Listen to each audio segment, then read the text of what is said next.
ಭಾರತೀಯ ಕ್ರಿಶ್ಚಿಯನ್ ದಿನದ ಆಚರಣೆಯ ಪ್ರಯುಕ್ತ ತರೀಕೆರೆಯ ಯುನೈಟೆಡ್ ಕ್ರಿಶ್ಚಿಯನ್ ಫೆಲೋಶಿಪ್ ತರೀಕೆರೆ ಇವರ ವತಿಯಿಂದ ರಕ್ತದಾನ ಶಿಬಿರ ಹಾಗೂ ಉಚಿತ ಕಣ್ಣಿನ ತಪಾಸಣಾ ಶಿಬಿರವನ್ನು ಚಿಕ್ಕಮಗಳೂರಿನ ಹೋಲಿ ಕ್ರಾಸ್ ಆಸ್ಪತ್ರೆಯವರ ಸಹಯೋಗದೊಂದಿಗೆ ಶಾಸಕರ ಕಚೇರಿಯ ಸಭಾಂಗಣದಲ್ಲಿ ಬುಧವಾರ ನಡೆಸಲಾಯಿತು.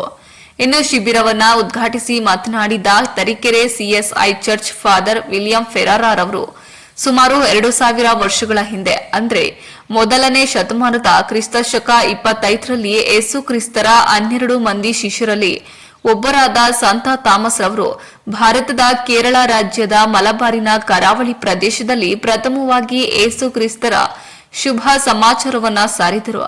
ಕೇರಳದಿಂದ ಆರಂಭಿಸಿ ತಮಿಳುನಾಡಿನ ಚೆನ್ನೈವರೆಗೆ ಸಾರುತ್ತಾ ಬಂದ ಅವರು ಸುಮಾರು 20 ವರ್ಷಗಳ ಯೇಸು ಕ್ರಿಸ್ತರ ಸೇವೆಯನ್ನ ಮಾಡಿ ಕ್ರಿಸ್ತ ಶಕ 72ರ ಜುಲೈ 3ರಂದು ಮೈಲಾಪುರದ ಕೆಲ ದುಷ್ಕರ್ಮಿಗಳು ಅವರನ್ನ ಈಡಿಯಿಂದ ಕೊಂದರು. ಯೇಸು ಕ್ರಿಸ್ತರಿಗಾಗಿ ರಕ್ತ ಸಾಕ್ಷಿಯಾದ ಥಾಮಸ್ ರವರ ದೈವಾಧೀನರಾದ ಈ ದಿನವನ್ನೇ ಭಾರತೀಯ ಕ್ರೈಸ್ತ ದಿನವನ್ನಾಗಿ ಆಚರಿಸಲಾಗುತ್ತದೆ ಎಂದು ತಿಳಿಸಿದರು. ಕಾರ್ಯಕ್ರಮದಲ್ಲಿ ಸುಮಾರು 50ಕ್ಕೂ ಹೆಚ್ಚು ಮಂದಿ ರಕ್ತದಾನ ಮಾಡಿದ್ದು 100 ಮಂದಿ ಕಣ್ಣಿನ ತಪಾಸಣೆ ಮಾಡಿಸಿಕೊಂಡರು. ಇನ್ನು ಈ ಸಂದರ್ಭದಲ್ಲಿ ಫಾದರ್ ಮಂಚಪ್ಪ, ಫಾದರ್ ಕೃಪಾಕರನ್, ಜಯ ಕರ್ನಾಟಕ ಸಂಘಟನೆಯ ತಾಲೂಕು ಅಧ್ಯಕ್ಷರಾದ ಡಾಕ್ಟರ್ ಟಿಎನ್ ಜಗದೀಶ್ ಹಾಗೂ ಮತ್ತಿತರರು ಹಾಜರಿದ್ದರು. ವರದಿ ಪ್ರದೀಪ್ ಎಚ್ಇ ತರೀಕೆರೆ.